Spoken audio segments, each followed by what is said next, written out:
Karvan gəlib Kənan elinə çatdı. Yaqub peyğəmbər Benyamini oğullarının arasında görməyib həyəcanlandı.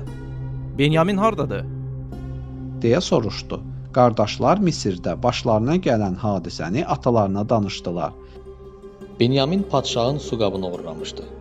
Misir qanunlarına görə onu sarayda saxladılar. Dedilər. Yaqub Mənim oğlum heç vaxt belə iş etməz. Mən sizə inanmıram.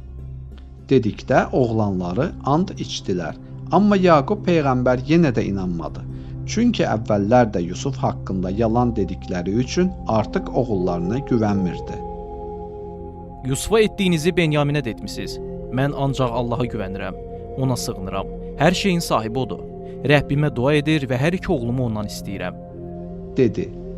Yaqub peyğəmbərin dərdi böyük idi. Sevimli oğlu Yusufdan sonra Benyamini də itirmişdi. Gecə-gündüz ağlamaqdan artıq gözləri də görmürdü. Oğlanları onun dərd çəkdiyini görüb narahat olurdular. Artıq bəsdir, özünə əziyyət verirsən. Belə getsə səni itirəcəyik. Deyirdilər. Yaqub peyğəmbər cavabında. Nə sizdən, nə başqasından şikayətçi deyiləm. Mən halımı Allaha bildirirəm. Onun mərhəməti sonsuzdur. Məni bu sıxıntıdan qurtaracağına inanıram. Oğullarım, gedib qardaşınızı axtarın. Mən ümidimi itirməmişəm. Deyirdi. Bundan sonra qardaşlar yenidən Misrə qayıtdılar. Yusufun önündə dayandılar. Ey mərhəmətli insan! Başımıza gələnlər və qoca atamızın sağalmaz dərdi bizi sənin yanına gətirdi. Öz mərhəmətini bizdən əsirgəmə. Qardaşımızı bizə qaytar. Dedilər. Nəhayət Yusuf peyğəmbər həqiqəti danışmağa qərar verdi və onlardan soruşdu. Siz bir zamanlar qardaşınız Yusufa nələr etdiyinizi xatırlayırsınızmı? Bu sualdan sonra qardaşları Yusufun üzünə diqqətlə baxıb onu tanıdılar. Heyrət içində. Yoxsa sən Yusufun özüsən? Bəli, mən Yusufam. Bu isə mənim qardaşım Benyamindir. Allah bizə yaxşılıq etdi.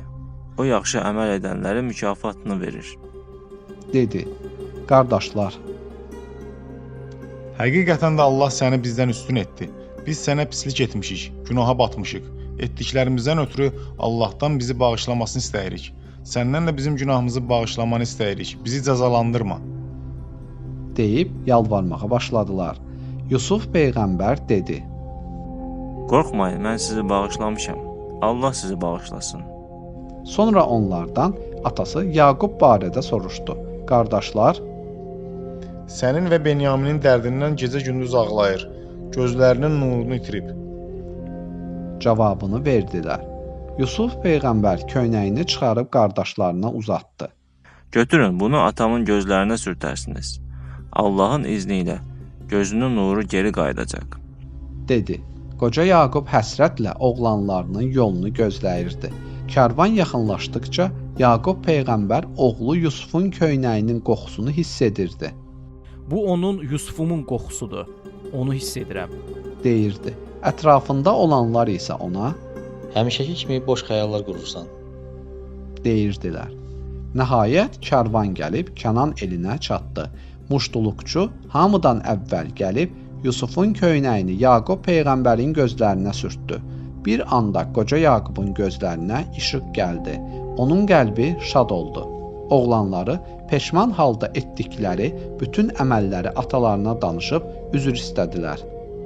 Bizi bağışlanması üçün Allaha dua edərsənmi? Dedilər. Yaqub peyğəmbər onları bağrına bastı. Sizi bu yola vadar edən şeytan oldu. Mən Rəbbimə əl açıb sizə görə bağışlanma diləyəcəyəm. O mehribandır, mərhəmətlidir. Yaqub dua etdikdən sonra dedi. İndi isə dəvələri hazırlayın. Misirə yola düşürük. Yaqub peyğəmbər ailəsi ilə birlikdə yola düşdü. Bir müddətdən sonra gəlib Misirə çatdılar. Ata-anası və 11 qardaşı Yusuf peyğəmbərin önündə dayanıb ona təzim etdilər. Yusuf üzünü atasına tutaraq dedi.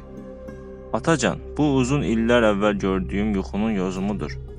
Rəbbim yuxumu həqiqətə çevirdi. O mənə yaxşılıq etdi.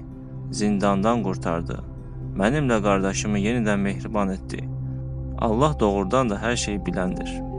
o gündən sonra Yaqub peyğəmbər ailəsi ilə birlikdə Misirdə yaşadı. Atası Yaqub vəfat etdikdən sonra Yusuf peyğəmbər onu Şamda babaları İbrahim və İshaqın yanında dəfn etdi.